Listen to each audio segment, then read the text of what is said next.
Here's something you should know.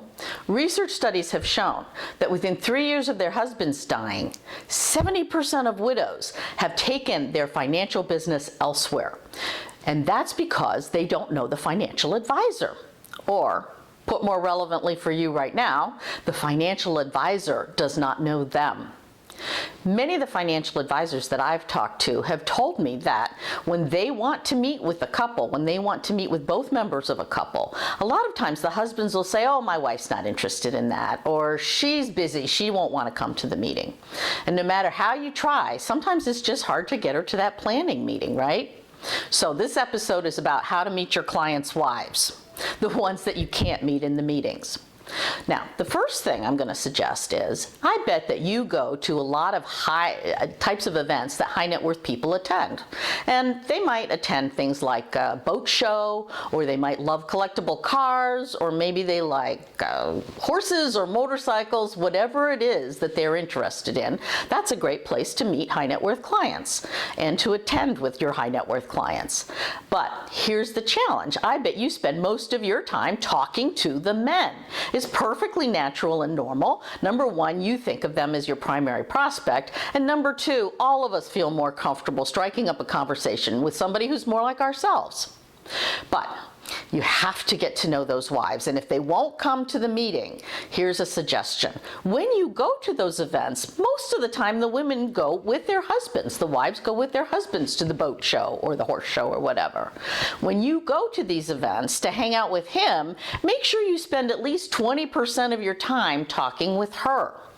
This first became an idea for me after I talked to one financial advisor, and he told me that his supervisor had taken him to a meeting of the Chamber of Commerce, and he had networked very well. He was a new advisor. He had networked very well. He had struck up some great conversations, and when they came away from the chamber meeting, his supervisor said to him, well, that was great, but I noticed you didn't talk to any of the women at the meeting. And the advisor said, there were women at the meeting? Now, for any of the women who are watching, we think that's funny, but we recognize that, don't we? For any of the men who are watching, this is not at all uncommon. And it's because we focus on what we're interested in, and we're interested in talking to people like ourselves, right?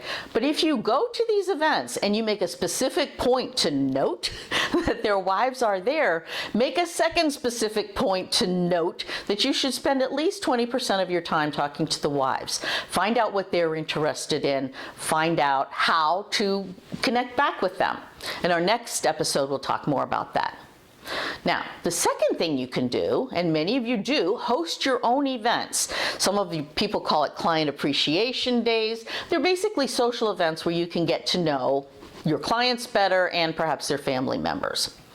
Why don't you build your client appreciation days around a family theme?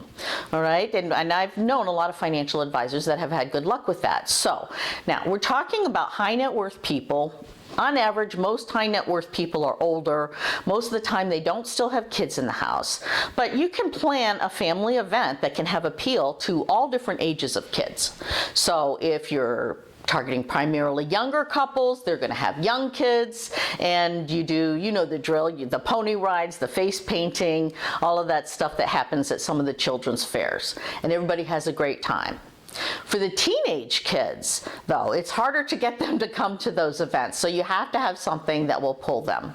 And two thoughts occur to me here. Number one is get a minor celebrity, perhaps, a local celebrity, a local Olympian, somebody who's really achieved something, a swimmer, a skater, a bicyclist, and feature them at the event.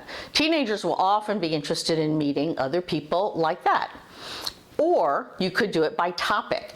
Now, some of the financial advisors have had a lot of luck talking about or hosting events and having one of the topics be cybersecurity, which is big in the news these days, and cyberbullying. Now, women really want their kids to know more about that, and this is something that would encourage women to try and get their teenage kids to come along. The third type of kid is the adult kid that has moved away from home.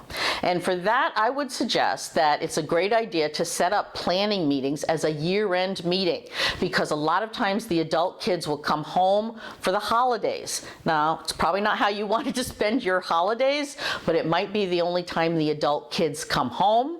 And obviously, they're the next generation to inherit after the widow. I'm just talking laws of average here. So you want to try and meet them as well.